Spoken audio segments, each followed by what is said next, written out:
मला खूप मनात इच्छा होती की साहेबांना भेटून प्रश्न विचारायचा होता. हे जे ओरिसापासून तामिळनाडूकडून पुढे जो समुद्र किनारा आहे, याच्यामध्ये मी मंत्र्यानंतर माझ्या लक्षात आलं की ती जी समुद्राला काठून रेती आहे, त्याचं मोठ्या प्रमाणावर स्मगलिंग सुरू आहे आणि ती काही प्रमाणामध्ये आमच्या रोडमध्येही वापरायला आणली होती. पण माझ्या लक्षात आलं की याच्यामध्ये थेरियम आहे आणि नंतर मी प्रधानमंत्र्यांकडे जाऊन त्याच्यावर आम्ही बंदी आणली. 2 प्रश्न महत्त्वाचे आहेत की आता भारत सरकारने याला प्रायव्हेटाईज केला आहे, त्यामुळे न्यूक्लिअर रिॲक्टर आणि न्यूक्लिअर पॉवर आता प्रायव्हेट सेक्टरमध्ये येणार. पहिल्यांदा त्याची कॅपिटल कॉस्ट खूप होती, याची कमिटी होती, मी पण त्याचा सदस्य आहे आणि कॅबिनेटने आता पॉलिसी तयार केली आहे. याच्यामध्ये सुरुवातीला कॅपिटल कॉस्ट जास्त लागते, पण ती पण हळूहळू भारतात जर हे ॲटॉमिक रिॲक्टर बनले तर कमी होईल.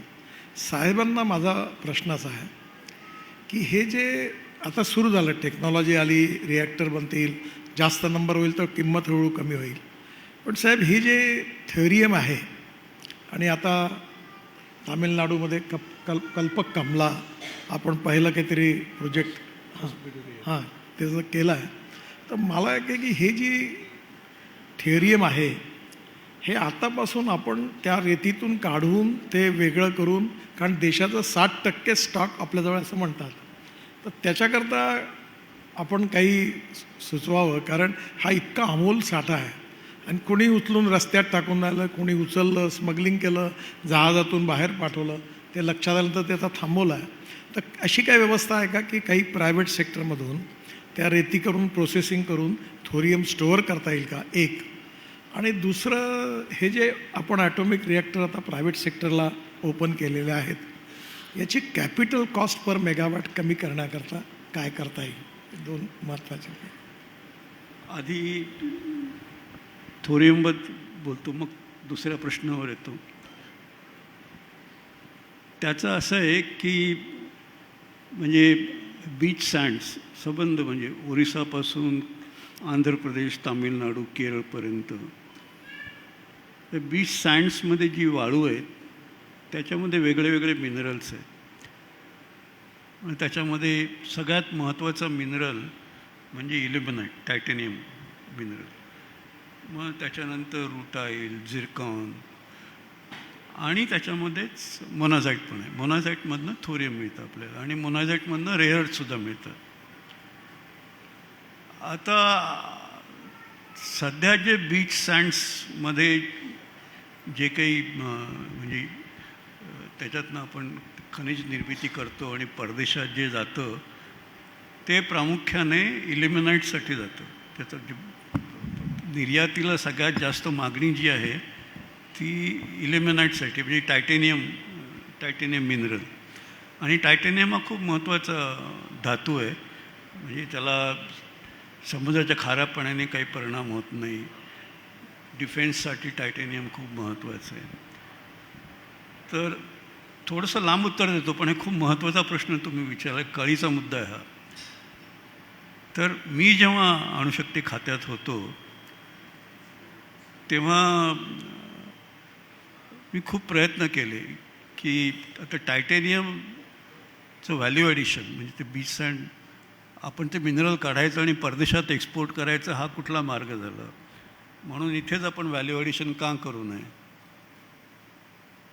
तर 3-4 वेळेला असं म्हणजे कुठली तरी एजन्सी पुढे आली, ते म्हणाले आम्ही कारखाना टाकतो, MOU सही करण्यापर्यंत वेळ आली आणि मग सडनली काहीतरी जाणवलं की नाही, हा वायबल नाही आहे. असं 4 वेळेला मी बघितलं आणि मग माझ्या लक्षात आलं की ही जी प्राईस आहे ना, ही सायक्लिक असते आणि तुम्ही निर्णय घेतला किंवा तुम्ही निर्णय घ्यायच्या स्थितीत आला की त्याच्या किमती खाली पडतात. म्हणजे मग फायनान्सचे लोक म्हणतात की हे वायबल नाही आहे, मग तुम्ही निर्णय पुढे ढकलला, परत किमती वर जातात. तर याला छेद देण्यासाठी म्हणून शेवटी डिपार्टमेंट ॲटॉमिक म्हणजे टायटॅनियम फारसं वापरत नाही आम्ही, पण डिपार्टमेंट ऑफ स्पेसमध्ये खूप वापरतात. तर त्यांनी छोटा प्लांट स्वतः बसवला आणि तो व्हायबल नाही आहे कारण त्याचं साईज लहान आहे, पण याच्यामध्ये स्ट्रॅटेजिक प्रोग्राम कुठेतरी अडू नये म्हणून त्यांनी स्वतः बसवला. पण आजच्या घटकेपर्यंत आपल्या देशात टायटॅनियमचं म्हणजे मोठ्या म्हणजे व्हॅल्यू ॲडिशन जे आहे, म्हणजे मेटल एका बाजूला झालं, पण टायटॅनियमपासून हे पेंट्स वगैरे सगळे पिगमेंट्स सगळे टायटॅनियममधनं होतात.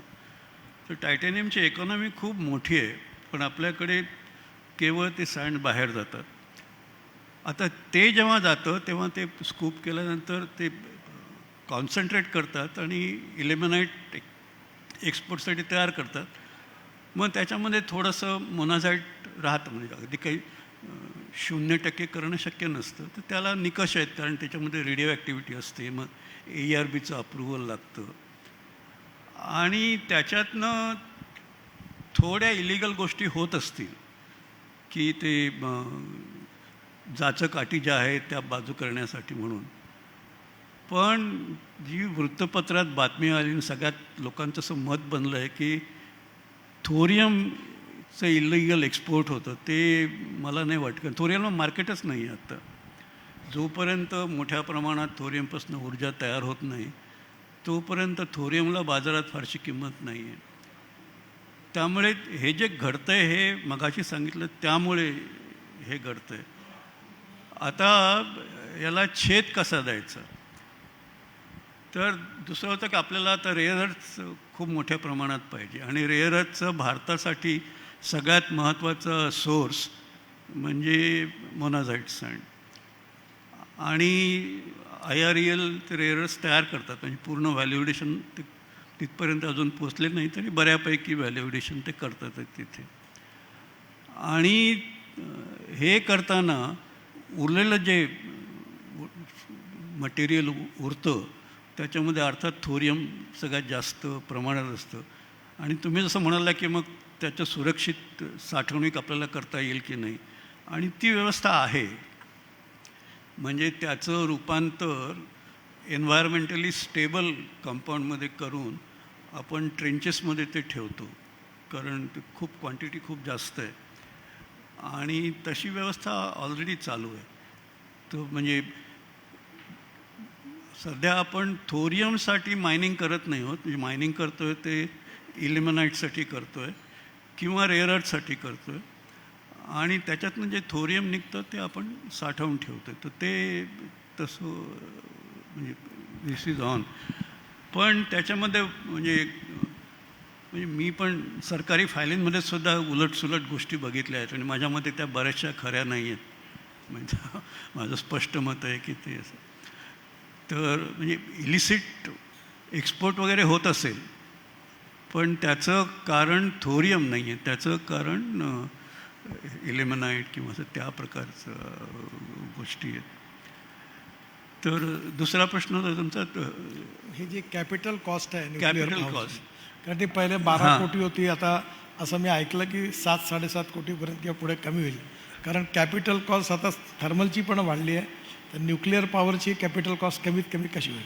हो, पण त्याच्यामध्ये मला तुम्हाला खूप चांगली बातमी द्यायची आहे. ती म्हणजे अशी की सध्या जगातल्या कुठल्याही न्यूक्लिअर रिॲक्टरपेक्षा भारताची जी PHWR प्रणाली आहे त्याची पर मेगावॉट कॅपिटल कॉस्ट आणि त्याचा परफॉर्मन्स म्हणजे कंटिन्युअस रन, अनइंटरप्टेड रन, याबाबतीत जगातल्या कुठल्याही टेक्नॉलॉजीपेक्षा आपली टेक्नॉलॉजी जास्त चांगली आहे.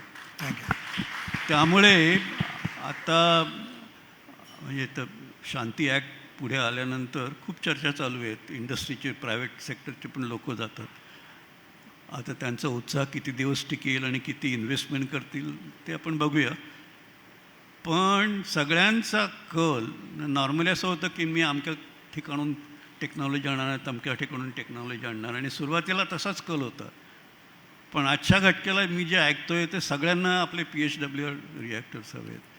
तर त्यामुळे तो प्रश्न आहे. पण प्रश्न आता मला वाटतं काय झालं आहे की PHWRची एक कॉस्ट सध्या जे काही आपण बसवतो आहे त्याचे आकडे उपलब्ध आहेत आणि त्यांची जी निगोसिएशन चालली आहे त्याच्यामध्ये ते आकडे वेगळे आहेत.